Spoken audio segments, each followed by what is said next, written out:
What's up, Nitwits? It's Game Over Joey and Damo99. Thank you for joining podcast number 2. We're discussing 2 topics today. The first topic is, do exclusives matter at launch? Followed up by Microsoft purchasing Bethesda. Let's get started. Do exclusives matter at launch? What are your thoughts, Tom? No. I don't think exclusives really matter at launch title, because most of the time the people are going to be buying the system are going to be the ones committed, so your Xbox fanboys or PlayStation fanboys. Okay, so let me ask you this then. Do you think an exclusive game like Halo or even The Last of Us will push more consoles when they first come out? And the reason why I'm putting specific titles there, in the past, titles like Killzone came out with the PlayStation 4, which, in my opinion, wasn't a good console pusher. But when we put a big quadruple A game on that console, do you think that helps in that scenario? Just as if Halo Infinite were coming out with the Xbox Series X? Or do you think it doesn't matter? I'm in the camp of it doesn't matter one way or the other. I'm also in the camp, though, of never buy a system at launch. So I think it's a fair balance. I've always looked at is the hardcore fans go and buy it right off get-go. I don't think, if PlayStation came out with a game that you were like, my God, I have to go get it now, that's going to convert me to force me to go get a PlayStation day one as soon as I can, right away to play this game. Oh, I agree 100% with you. So, I for example, I bought the Xbox Series X and the PS5. And in that scenario, I bought them not based off of the launch titles, but I wanted the consoles. Mainly for what's going to be coming out in the future. Yep. I don't consider myself a fanboy for the sole fact I PC game more than anything. But in this scenario, I wanted both just because I know the exclusives that will be coming out later. Now, that drives me to my next question for you. What are your thoughts on exclusives later down the pipeline as the generation becomes I guess more. I guess help me out here. A more developed. Yeah, more developed. Exactly. So yeah. So more developed. So, do you think that's more important later down the line than at beginning? Or does that not matter because AAA games come out that are for both consoles and people are going to play those anyways? So I would say that's when you start getting into the fun time. So the further down the line is the more important. I feel you always come out with your heavy hitters, but the more consistently things are. I mean, if you're a Halo diehard, you're always going to go for Xbox. You're going to be set up. But there's going to be those off-tier games. Like when Last of Us came out, not many people, I feel, were too hyped at it at first. And then once you start learning more and more and more, then all of a sudden you're like, well, I need this game for Xbox. And at the time, that's when I had an Xbox. And ironically, my roommate had a PlayStation, so I was able to play it. So, I didn't have to go buy one, but it was one of those games that would have converted me over to go get a PlayStation just so I could play that one game. So I feel further down the line, that's when the games start mattering. Because you start getting tired of that same console, same everything that you were doing. You know what you're getting with Xbox now. Well, all of a sudden, this one's coming out. Well, now I need a PlayStation. Yeah, I agree 100%, man. I think that in that scenario, that's exactly how it is. I do think they matter later down the line. So I want to bring up an article that, actually really an interview, where a few outlets interviewed Phil Spencer, asking him his opinion on do exclusives matter at launch for next-gen consoles. Phil Spencer said they do not.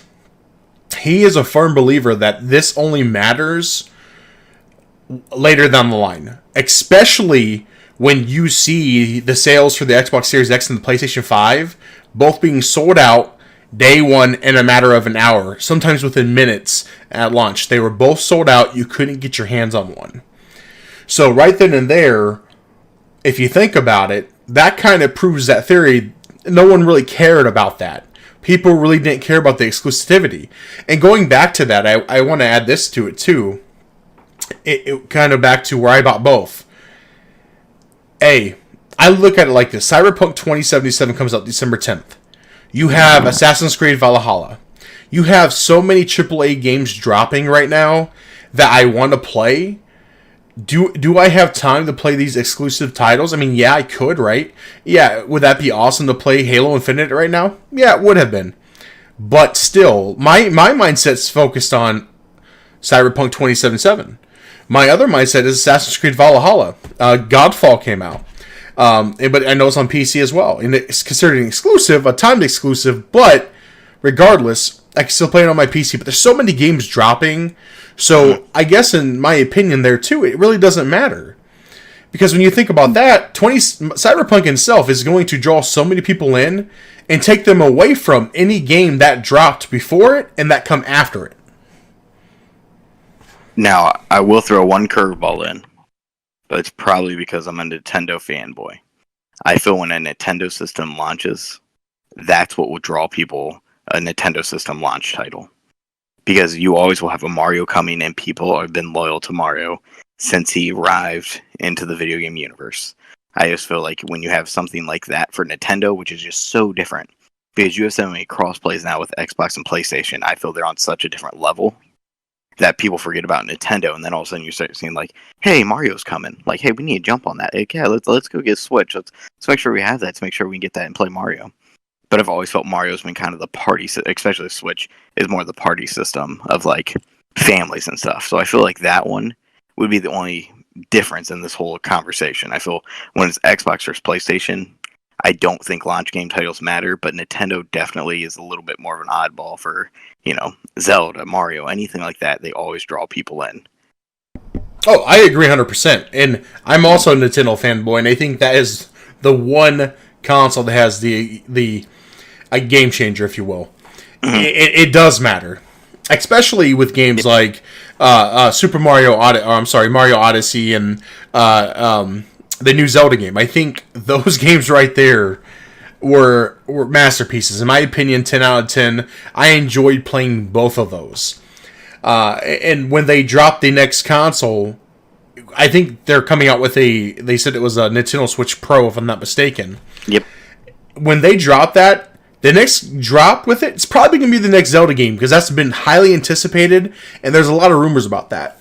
That's coming off a Game of the Year. Exactly. So the hype's going to be flying with it. Oh, absolutely. And a lot of Game Informer and a lot of other outlets, including IGN, gave that game a 10. It was a masterpiece. Yeah. In my opinion, I followed that. I'd give it a 10 myself. Mario Odyssey was fantastic. It was a game changer, and it truly was an amazing game. I do think that Nintendo is the one exception. Yeah. In the same token, though, do you consider Nintendo a competitor to really PlayStation and Xbox? Because when you think about it, they are on different levels. You have a designated fan base for each of them, but I do think Nintendo is more family friendly. Now they have adopted over the years. Resident Evil games are on there more often. I know they were back in the day, but I feel like they're getting more games that are not as friendly focused because of the partnerships that they're getting with companies like Microsoft. But I do think it's not really comparing apples to apples, if that makes sense. No, I 100% agree. I mean, they're just kind of a league in their own. I mean, Nintendo's never gonna beat PlayStation or Xbox head to head. It's just not gonna happen. It can't physically happen.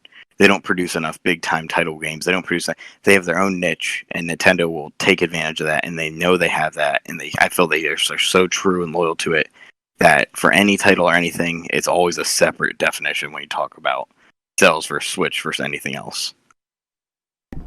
And I agree there too. I do think that is you're not comparing apples to apples with that. In the same token, though, Nintendo has their own formula and it works. Yep. And with that being said, though, I know this is, again, segueing to a little bit different topic, but Nintendo is not also doing so hot. If you don't recall, Wii U did very poor. And it sold a lot, don't get me wrong, but they had a lot of manufacturer issues, and I can't remember the gentleman's full name, but it was Reggie something. He was the president of Nintendo for the United States. And he wasn't the best overall executive to really push that console itself. I know he's retired and he's not doing that anymore, but with that said, I do think they have a long way to a lot of things to work on, especially you just look at stock. I hate to put it there, but when you look at the financials, they're not doing so hot. So, kind of going back into the thing with Phil Spencer. Phil Spencer states that exclusives don't matter at launch. They matter when holiday 2021 will come up. And he states that's the reason why that's so important is because that's going to push even more consoles then. All consoles are out of stock. A lot of people are saying you're not going to be able to see these consoles regularly in the stores until spring of 2021. That's when they're going to be able to produce enough of them for people to just go to the store and purchase one. So, with that said, do you agree with the analysis that Phil Spencer's saying that it really matters next year during the holiday season versus this year? Oh, 100%. I mean, he's right on the money. I mean, think about it. You're a big Call of Duty fan. I'm a big Call of Duty fan. The greatest time in Call of Duty was right when Christmas was coming around, and you finally got to go against Christmas noobs again and feel the love of the game again. I mean, that's when everyone starts buying new games, sales go on for all the new games. Everything happens right around that time. That's the perfect time frame. Oh, I agree 100% with that, especially the Call of Duty Christmas noobs. Yeah. So, I do remember that. Growing up, you used to go on your Christmas or Thanksgiving vacation from school, and one of my most prized memories were going to get those games at midnight launches or whatever the case was. Yep. And playing against those noobs during Christmas or whatever the case was. And it made me feel so good to dominate them. Because I didn't do that all the time. So, it made you feel good to win. I kind of like with Fortnite, with the bots. You get a game. I had games where I had literally 24, 25 kills. But deep down, I knew 15, 16 of those were bots. Hey, it still counted. It still counts, but it makes me feel so damn good. So, and that's kind of like when you're playing people, the Christmas tubes in Call of Duty.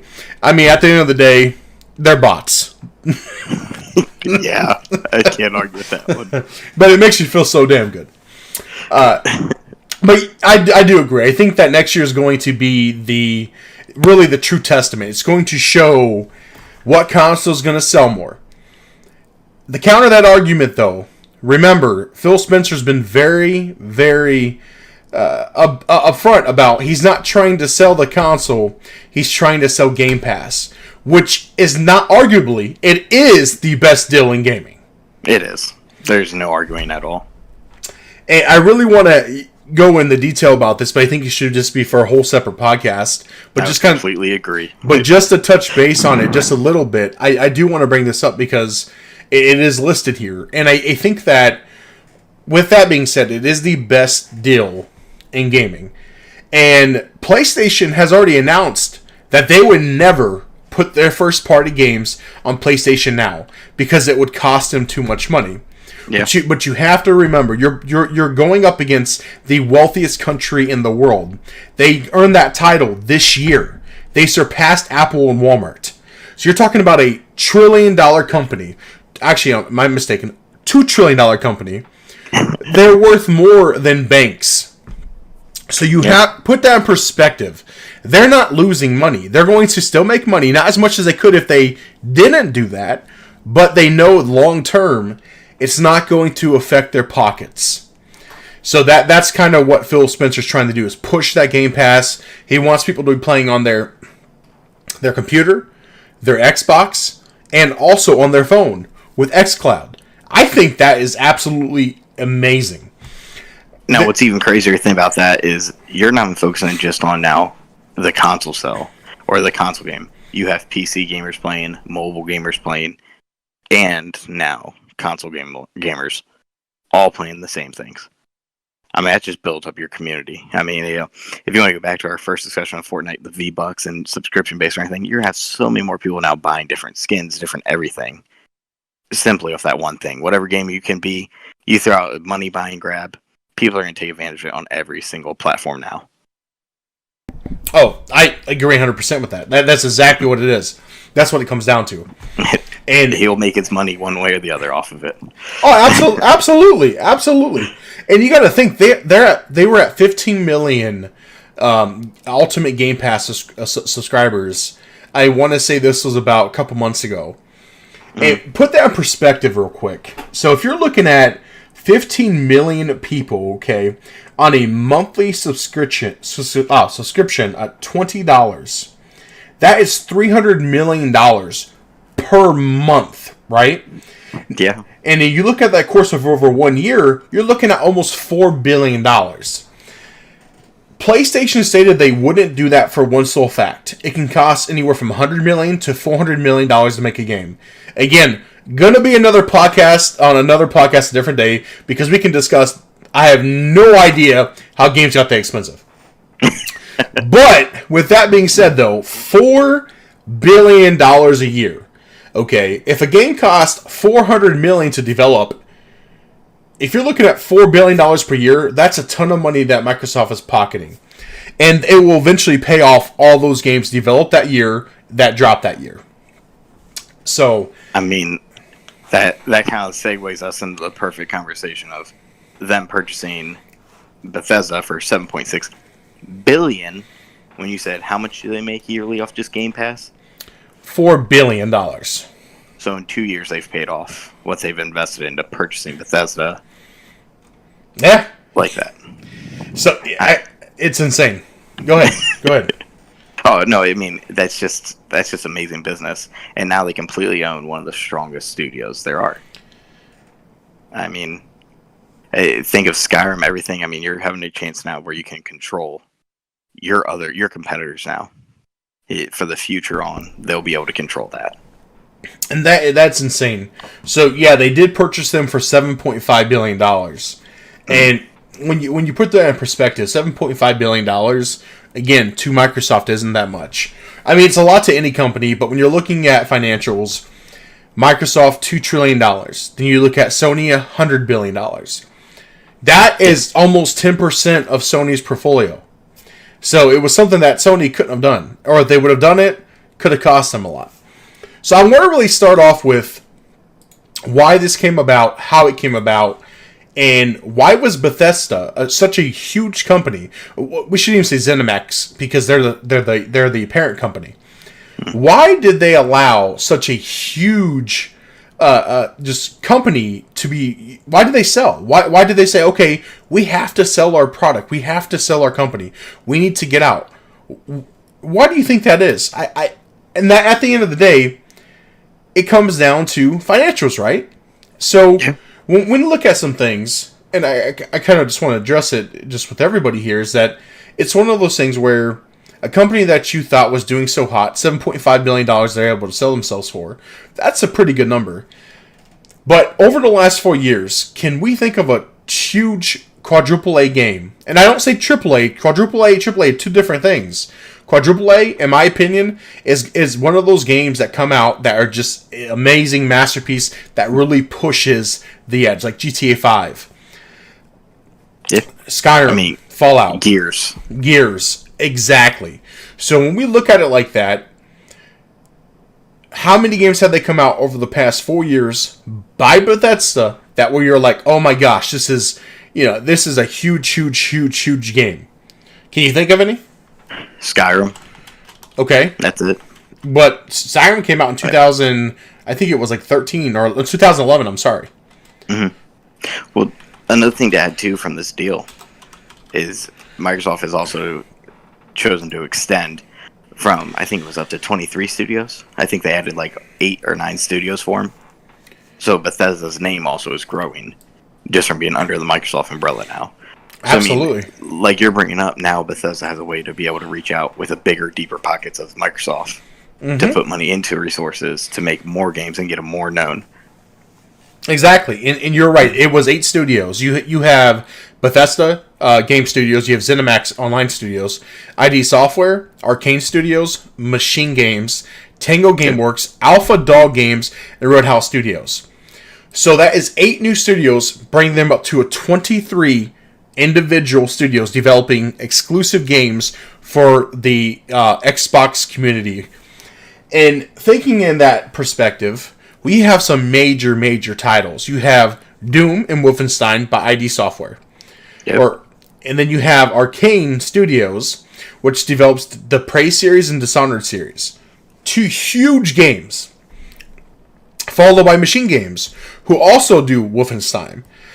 So that right there, Tango Gameworks, they're really huge and known for the Resident Evil games. They're also known for doing Evil Within. And now the Resident Evil games they've helped work on, I should add, the actual founder of that studio came from Capcom.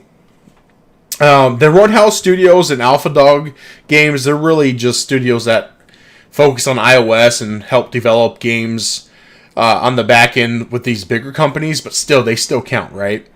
Mm-hmm. Then Bethesda Game Studios, the biggest one of them all. You have Elder Scrolls, so you have your Oblivion, your Skyrim, Morrowind, Fallout series, and then they have a new game called Starfield coming out soon.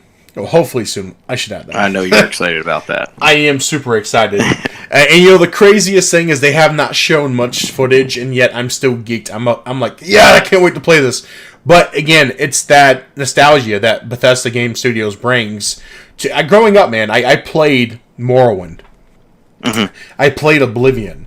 And they took so much out of it. They changed my life completely. As weird as that may sound, being able to escape from, your day-to-day activities or what you're doing, school, sports, or whatever the case is, it really, was a stress reliever. It's something to, lose yourself in.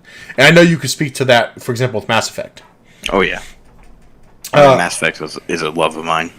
Can't wait for the new ones to come out. Well, the redos, the remasters. I agree 100%. I'll be picking those up and playing those, including the new one, because it's being developed by the veteran studio that did 1 and 2 and 3. Can't wait. Oh, dude, the static. I wonder with the new one if they're going to go bring Shepard and really bring old characters back. So they're going to reboot the series, or are they going to make a whole brand new Mass Effect 4. I'm really curious because reboots are a big thing right now, especially with the Call of Duty franchise, Doom getting back to its original roots back in 2016. Even though it's a new game, but it's a reboot of the series, if that makes sense. I just need Garrison Rex, man. That's all I need in my life. You and Rex. And Talia, whatever her name was, she was sweet too. Oh, man. But going back to the purchase of Bethesda, and I know this isn't on the same caliber level, but Microsoft did the same thing to Rare. Back when Rare and Nintendo could not agree on anything, Microsoft took them under the umbrella, purchased them for $375 million. Mm-hmm. So Rare also then expanded into everything. It got Microsoft into handhelds. I mean, it was a very, I feel, symbiotic relationship to help both of them, and I feel that's only going to help Bethesda as well, and expanding them and helping them grow and working on different projects and doing different things. I mean, I see it as kind of like Rare was a little version of what Bethesda will be. I mean, Bethesda's probably quadruple the size and strong power everything than Rare ever was, and Rare makes Donkey Kong one of the greatest games of all time. I mean, you're not wrong. Yeah. but yeah, exactly. I think that's actually a good. Again, it is not to that scope, right? It is not a 7.5 billion, 375 million close. But yeah, I agree with you. Rare is a great studio. I just want to add that. I am a Sea of Thieves fan. I think they had a game called Rare Play, if I'm not mistaken, back when Xbox One first launched. And it had like little games that they had developed, older games that you could play. And it was like an arcade type thing. I thought was pretty sweet. But it is sad that you don't hear much from them. I know there's a new game called Everwild coming out by them, and it's supposed to be an exclusive to the Xbox family, and I'm really excited to play that. But again, going back into really just this whole purchase of Bethesda, I want to bring up, too, why they did it. We kind of touched base with financials, just due to, again, a real big game for Bethesda hasn't come out since 2011, so we're looking at 9 years ago. That's so crazy. It's insane thinking about that. You can say Doom, and Dishonored, but these aren't games that really do a tremendous amount in sales. They have that niche audience, if that makes sense. Mm-hmm. So the other thing that was actually very interesting that I was reading about this, and I actually have an article pulled up, which I'll pull up on the screen as well in the video, where on the board there's currently Michael Dominguez, who is a huge entertainment lawyer, and Cal Ripken Jr., who is a retired baseball star, and then Jerry Bruckheimer, who is a film director, who are sitting on the current board of Bethesda. And the reason I'm bringing them up is because a few of these individuals have investments within this, within this company, but they're starting to pull back a little bit, and they're focusing on other investments and not really providing any additional funds to the company to develop, and really they're not investing more money, I guess is the best way to put it. And there's something very interesting too. Robert Trump served on this board. So Donald Trump's younger brother. He died in August, and he died in August of this year, actually. Wow. And he's no longer on the board. So there's funding that's not happening. And then another interesting thing is Les Moonves. I don't know who he is, but he used to be CBS chairman. I don't know the guy personally. I don't know much about him. Of course, I don't know him personally, but I don't know anything about the guy. But he actually died back in 2018. I'm sorry, he was... there was allegations of sexual harassment and abuse. So that brought negative publicity to the company. I did not even know that. I didn't hear anything about it. But after just pulling it up, there's a ton of articles about it. So these things all brought Bethesda to their knees. There's ZeniMax to their knees, to the point where they're saying, we need to get out of this. And really, the talks of Microsoft purchasing Bethesda has been in the works for a long time, which makes sense. $7.5 billion, right? It's not something that just happened overnight, that was discussed overnight. So that's insane to think about that. So what are your thoughts, Dama? What are your thoughts on this? How do you feel when you heard this news? What was your first initial reaction? What the... I mean, I think that was the biggest shocker. And I mean, one of my best friends immediately texted me and said, I better not lose the next Skyrim. I better not lose it. I better not. I mean, I don't think anyone knew what to think. Because it just came, it seemed like it was so out of left field, and it was so much money, and you were like, that can't be real. Like, that has to be fake. Like, that was the first thing I thought about, was like, okay, that will never go through. Like, that's just made up money numbers. And then you keep reading it from more people, and you're like, wow, this is actually going to happen. Well, what's next? Are they going to pull exclusives? Are they going to do just this? Because now we just get into the fun game of, what do you do? How do you make back $7.6 billion for one studio? I think that's one of the crazier things to think. It's like, it's such a massive purchase. Yeah, and I agree with you. It is insane. I think that's kind of how I felt too. Thinking about Jiminy Christmas, this is absolutely insane. $7.5 billion. How? I know they're going to recoup their money. You got to think about it. Like, Skyrim almost did $2 billion in total sales.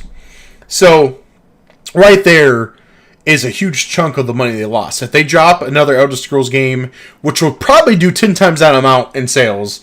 Oh, yeah. I always say that because, let's be real, it's 2020. By the time that comes out, it's going to be 2023 or 2026. Let's be real.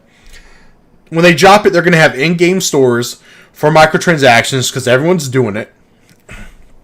They'll make way to make money, man. Yeah, they'll make more money. They'll make a tremendous amount of money. They'll make their money back after several games. I guarantee it.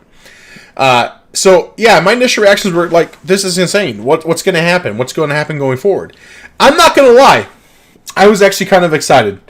Only because it's finally a win for anyone that's an Xbox fanboy. So, It doesn't faze me either way because Xbox brings all their games to PC, which is where I play most of my games. So, at the end of the day, I'm like, I don't give a shit. But, I will add in there, though. Again, I was a little excited for the Xbox fanboys because, let's be real, do we really think they're going to bring these huge exclusives to the PS5? What are your thoughts, Dom? It will be a delayed release. Okay. That's I've thought about this because there's still plenty of people with money on the other side. But if you want to hype up, say, Microsoft's better for this reason, it's the same thing that, Call of Duty does with their battle passes. They bring it out a month later. I just think it will be a delayed release, or the new map, sorry. A delayed release, hey, if you come to us first, purchase our system, have our stuff, you get access to the best game, see? and there are a lot of fanboys that are going to be like, "Oh, I want it now." I mean, I don't want to wait. Even if it's just 1 month. Like, why would I want to wait a month? I can play it now. Everyone's going to be so far ahead of me. I'm not going to be. Those are going to be the type of things I feel are going to go through people's head. So I've thought about it. I've debated this. I just think the smartest thing, the best thing, would be still take the money from PlayStation and benefit yourself and do a delayed release on one system, and take what you can off your system. Okay. No, hey, that's fair. I don't know where you fall, but hey. I agree to an extent. Let me explain. So, I think games like Doom, Dishonored, will come to both platforms. Mm-hmm. The smaller. Yeah, I do not think Elder Scrolls will make it to PS5. And here's why. Phil Spencer was in an interview about a month ago. He was asked a specific question. Are you locking down all of their games to your Xbox community only? He said, he beat around the bush and simply said, I can't answer that question currently. We're still in the talks of purchasing the company. Because remember, nothing is actually tied down until January of 2021.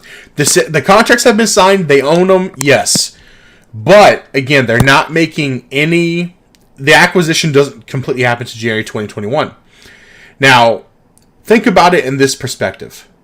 $7.5 billion. They know that exclusive games, will push the consoles later on. Phil Spencer says that in his interview he just had last week, saying exclusive games do matter, but not at launch, but middle and end of the generation. So, I don't think that the Elder Scrolls Fallout or even any of those games will make it on PS5.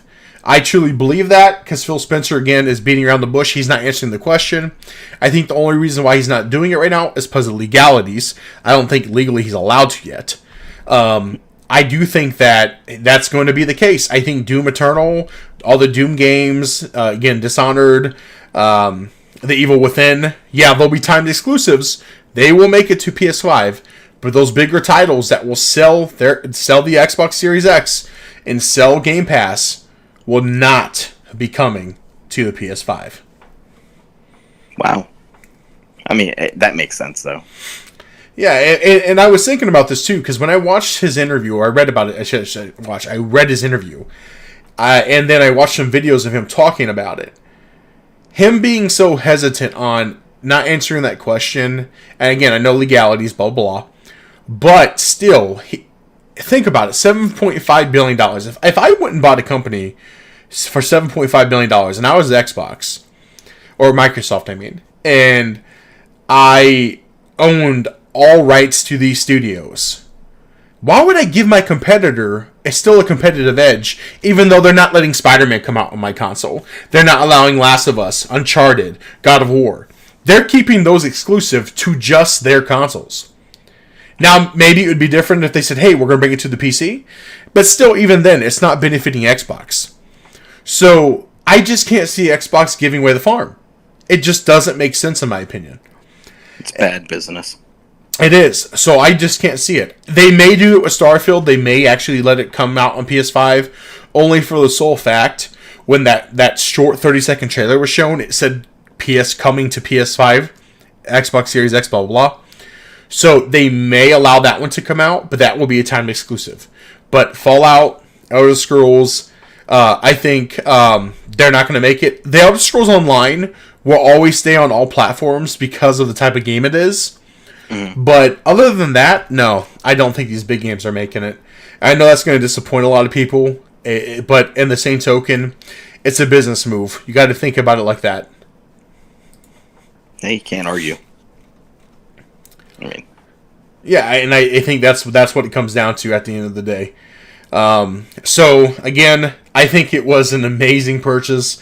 Some crazy news to hear, and I got to say, it was absolutely insane to see that happen, especially at day before the Series X launched. You know, this is such big news, and I definitely think people got super excited about it. And there's a lot of people that felt very salty, just as your buddy. Oh, yeah. No doubt.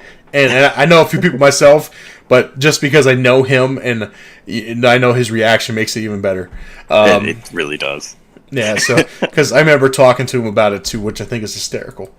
But other than that, that wraps up today's podcast, and I want to say thank you for everyone tuning in, and we definitely appreciate all the views, and don't forget to leave comments in the comment section below, and we'll definitely respond to all of them. All right, you stay classy, Nitwits. All right, take care, everyone.